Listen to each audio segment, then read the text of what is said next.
Imagine standing on the edge of the ocean, watching an enormous wave forming in the distance. At first, it doesn't look dangerous. People keep talking, they keep laughing, they keep pointing somewhere else. Then, suddenly, the wave reaches the shore. And by the time everyone realizes what is happening, it's already too late. That's exactly what this World Cup is experiencing. Because while the football world spent months debating Mbappe, arguing about Vinicius, waiting for Lamine Yamal, and wondering whether Messi could produce one last miracle, one player quietly became the most terrifying force in the tournament, Erling Haaland, and now everyone has the same problem. How do you stop someone who barely needs the ball to destroy you? That's what makes Haaland different. He's not a player who demands attention. He attracts it. He doesn't ask the game to revolve around him, he forces it to. Watch him for 5 minutes. You might think he's invisible. Watch him for 90. You'll realize he was controlling the match the entire time. Because Haaland understands something that very few strikers ever master. Football isn't about touching the ball, it's about touching it at the exact moment that matters. That's why defenders hate playing against him. Not because he's constantly involved, because he disappears. And when he disappears, panic begins. Where is he? Who's marking him? Don't lose him. Then, one cross, one movement, one finish. Game over. That's not coincidence. That's science, the terrifying kind. The kind built through years of perfect timing, perfect positioning, perfect patience. Yesterday proved it again. Brazil controlled long stretches of the match, created chances, moved the ball with confidence, looked like the stronger team, and none of it mattered. Because Haaland wasn't trying to win the possession battle, he was waiting to win the only battle that actually counts. The scoreboard. That is what separates great forwards from football's true predators. Predators don't chase. They wait. Then they strike once, and the entire match changes.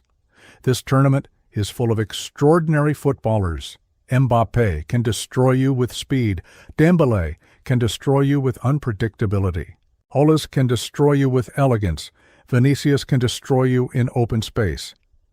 But Haaland destroys something much deeper, hope, because even when you've defended perfectly for 80 minutes, you still don't feel safe.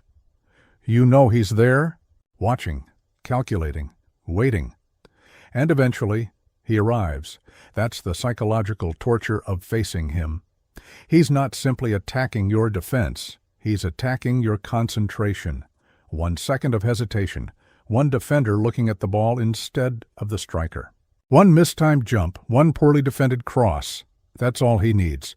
Football has always celebrated creators, the artists, the dribblers, the magicians. Haaland belongs to another category entirely. He's football's finisher, the final sentence in every story. The player who turns dominance into defeat for the opponent. That's why Norway has become one of the biggest stories of this World Cup.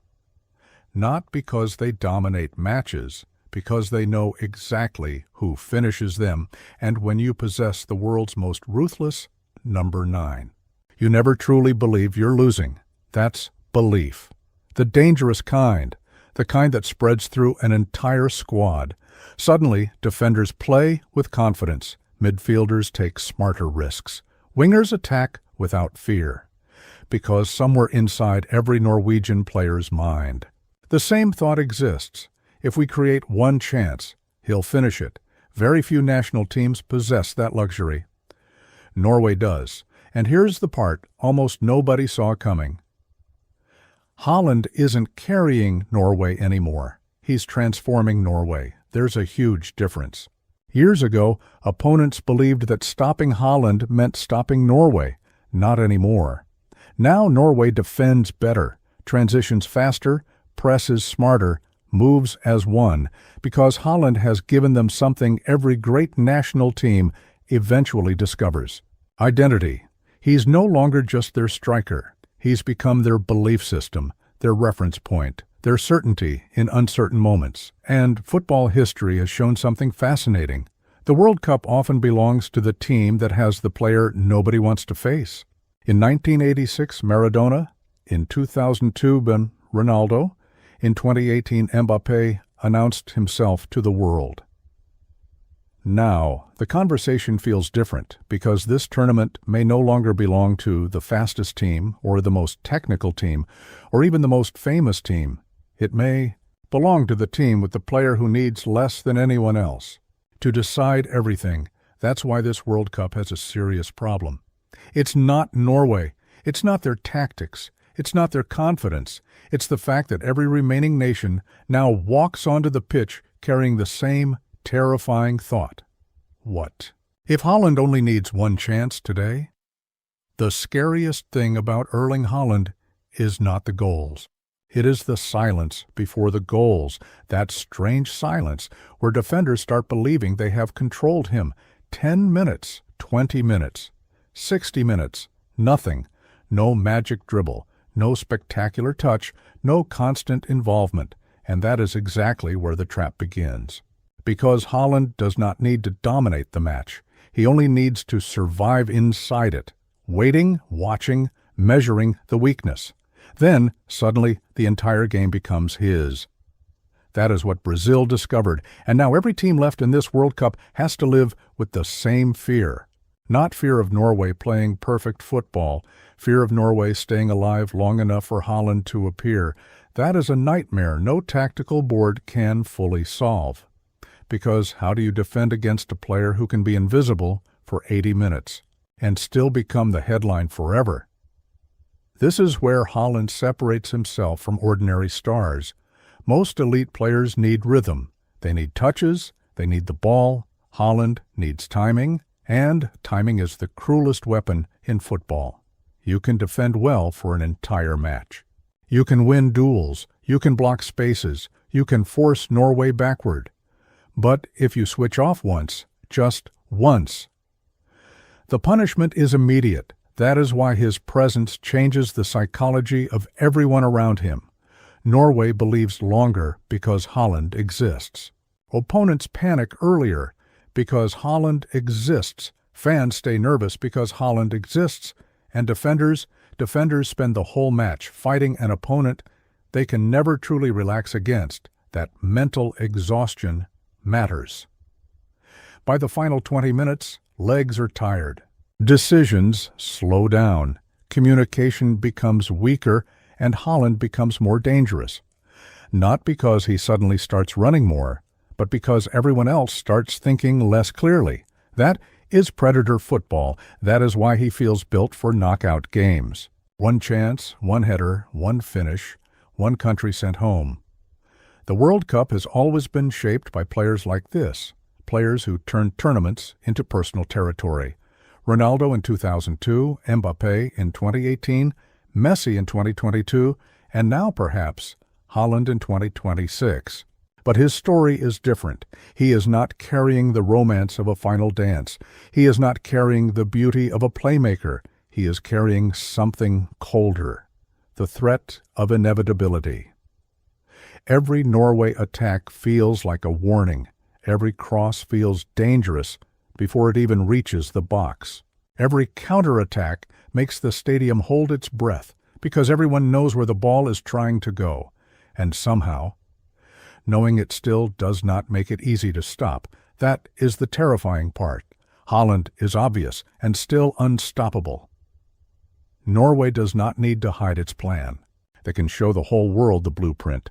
Defend with discipline. Stay compact. Wait for the moment. Find Haaland.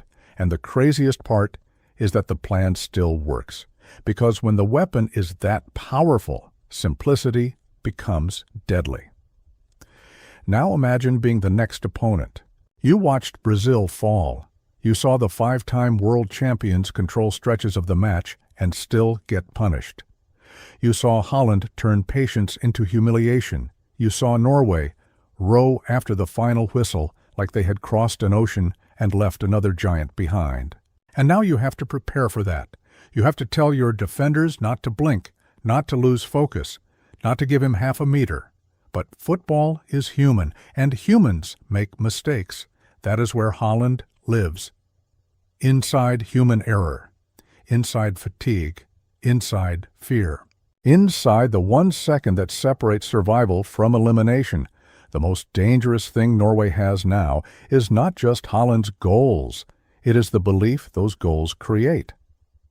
Before this tournament, Norway was dangerous. Now Norway feels chosen by the moment. That changes everything. A team with belief runs harder, defends deeper, suffers longer.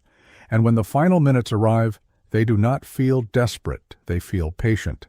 Because they know the monster is still there, waiting for one more ball, one more mistake, one more victim. That is why the World Cup has a serious problem called Erling Haaland. Not because he plays beautifully every second, not because he gives you endless highlights, but because he makes football brutally simple. Create the chance. Give him the ball. Watch the world change. And if this continues, if Norway keeps surviving, if Haaland keeps hunting, then this tournament may stop being remembered as the World Cup of favorites. It may become the World Cup, where one striker turned every opponent into prey. So now the question is no longer whether Haaland can score. The question is much darker. Who is next?